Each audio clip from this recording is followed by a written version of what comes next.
Only thing I have left to do is put the jaws in. And the reason why I'm not doing that right now is because I forgot to clean all the bolts off. I have them in here, soaking in here.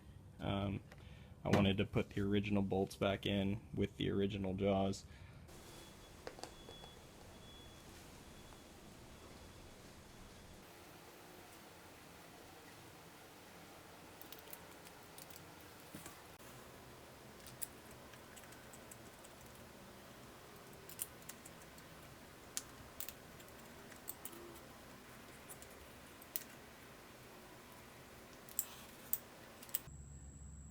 And there you have it, y'all, the finished product. I got the jaws on, it's all cleaned up, and I'm done with it, finally. So, there we go.